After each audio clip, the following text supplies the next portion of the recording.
Hey WWE Universe, it's Ryan here. Welcome back for more wrestling talk. This last weekend was the big SummerSlam event of 2022. And what do we have to say? It was a really good event, I gotta say. So in this episode, I will be talking what matches I really liked a lot and what big surprises actually happened. All that next.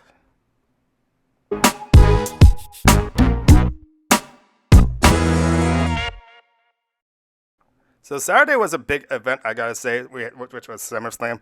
The thing I really liked about this weekend too, I liked how these pay-per-views have been lined on a Saturday and not a Sunday. I don't know if they'll be changing that in the future back to Sundays as it is, but I like these Saturday events. Get rest the following day, of course, and you can over the big electrifying night stuff like that. But let's talk about some of these big surprises. In other words, okay. The first match of the night was Bianca Belair against Becky Lynch for the women's title. This was a great match, which is so electrifying. It was a great match to start off SummerSlam, and there you could get it from even from the crowd from outside. And what happened after this match is really the thing I really liked. What Becky actually did was giving her a great respect against Bianca Belair. You didn't always, when someone raises their hand, you always think, is this person going to attack or what are they going to do? But Becky did not do such thing. I really liked what Becky actually did. But it's what happened after this encounter with both of them. But shortly after that, we heard, of course, Bayley's music. That's when the crowd went wild, including me. Bayley is back. Bayley is back. This is awesome. After a full year, maybe a little more than that, she is back with the WWE. But guess what? She did not come alone last night. We have Dakota Kai with her and Io Sky once again. Can't wait to see what these three females can actually do. And will they actually create a feud, believe it or not, with Bianca Belair and Becky Lynch? Will they actually become a form now, as it is? And if that's the case, there's a female missing to complete a three with both Bianca and Becky. Who will be that new mystery female if this were to actually happen with this feud? Any guesses out there, WWE Universe? This is exciting. This was a great way to kick off the night. But as you remember, this is only the first match. What else will they actually have in store for the SummerSlam the other night? Of course, I'm going to talk about the Rey Mysterio match against Judgment Day. Okay, this was a really good match. I thought that this could have been a little more better, but we all knew something big was going to happen, especially with the big return of Edge, because especially when before the show we had the hint that there was a little note saying to the night. And we knew that on this very night the return of Edge would actually come back. And that's exactly what we got. We got the return of Edge, and he's back and better than ever and darker, it seems like, this as well, too.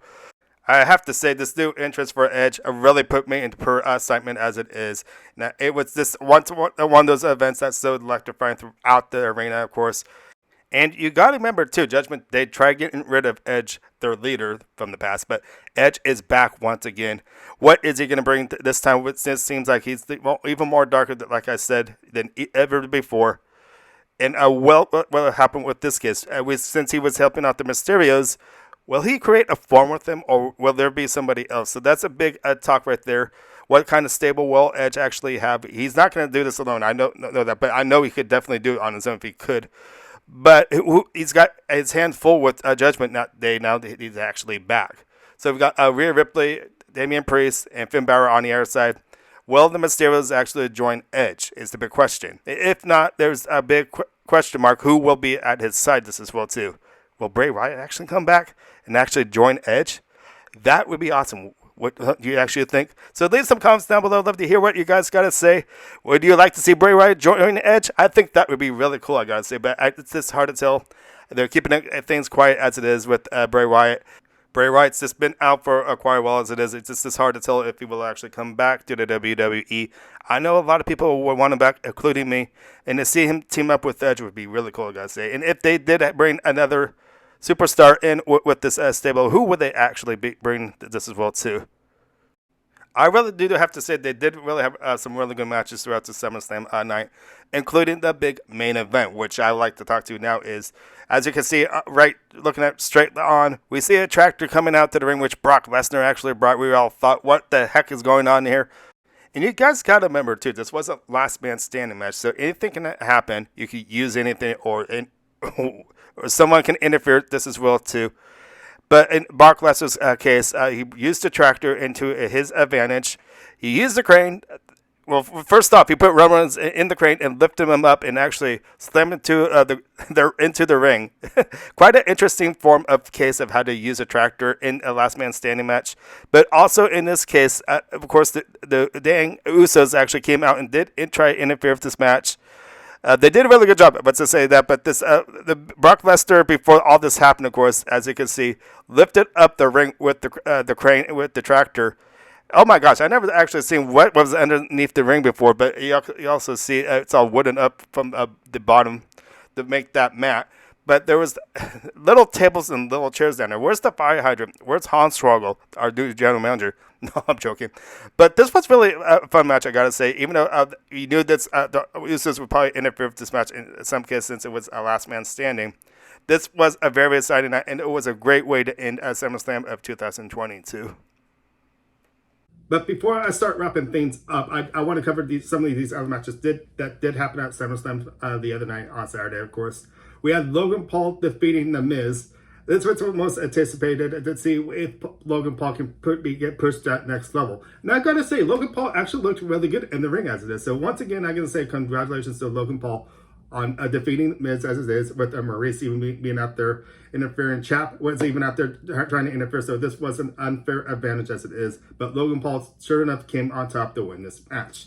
And Liv Morgan retained her belt against Ronda Rousey. I thought this was a good match. A little short, I gotta say, but once again, actually proves that Liv Morgan really deserves to have this SmackDown belt. I did not do the video deadline, so I gotta say congratulations to Liv Morgan for winning that belt. That's really exciting. I know you want Money in the Bank, and I did watch the event, and I just do apologize for not doing video, but I just want to say right now, once again, congratulations to Liv Morgan being the new SmackDown champion, and she looked great out there. But once again, I just felt this match was a little short, but there's probably some reason around it. We saw Liv with the injury, because Ronda did get her in the arm mode, and she almost did snap that, but she didn't. But hopefully Liv Morgan's back on her feet and be the champion she can be as SmackDown Women's Champion. Okay, so we had the Usos defeat the Street Profits that night as well too. This was a good match, but I really thought Money in the Bank match was actually a better match as it was. It really gave the Money in the Bank a match between these two really gave some great heat. But it just seems like since we had that special guest referee with this match at SummerSlam, Jeff Jarrett was the referee. They're our official, as we could say, trying to give us a nice, fair match. Because the last couple, I probably say the last month anyways, that there's been some the official word that it didn't seem like the shoulders were up. And I feel, once again, that it's the same case with this. This happened to the Usos as well, too. And going to the Pat McAfee match against Happy Corbin, Pat McAfee looked great, I say. And I want to say congratulations to Pat McAfee winning that match. I really thought this was really cool, too. Towards the end of this match, how Michael Cole was really dedicated to Pat McAfee. I think that was really cool. They both are announcers at the ring, and they have a chemistry with each other. They know how they act. It seems like brothers together. It seems like, and this Michael Cole is changing his attitude around, which I think is pretty cool. You gotta remember what happened a long time ago with Michael Cole, with Cole's mind, stuff like that, when he had the glass around him. That was pretty funny. But Michael Cole has turned out to be a really good announcer. He always has. And Pat McAfee looked great out there in the ring for his his second defeat as it is. Won his match at WrestleMania, which is pretty cool. So, okay, so this is a other big talk I wanted to talk about. Well, it's maybe small talk as it is. You kind of heard me during this segment, the whole thing with the Rey Mysterio's, the Mysterio family, I should say, against the Judgment Day stuff. We saw Rhea Ripley return this last Monday, and she got in Aaliyah's face, believe it or not, in Aaliyah Mysterio. And this whole thing really questions me too. Will Aaliyah Mysterio actually come back?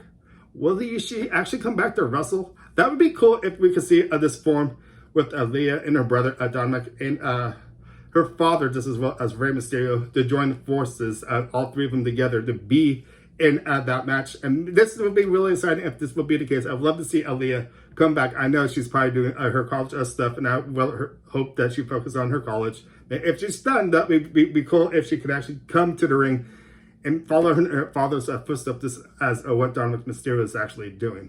So anyways, these are the matches of SummerSlam. I really thought this was an exciting night, very electrifying as it is. And I cannot wait to see what's going to happen at the next pay-per-view. And we saw that Drew McIntyre will get the chance at Roman Reigns' undisputed championship belt. So come on, Drew, let's win. Anyways, my name is Ryan. Thank you for watching. Make sure to give us a thumbs up, subscribe, and I'll see you next time for more wrestling talk. I'll see you guys later. Bye.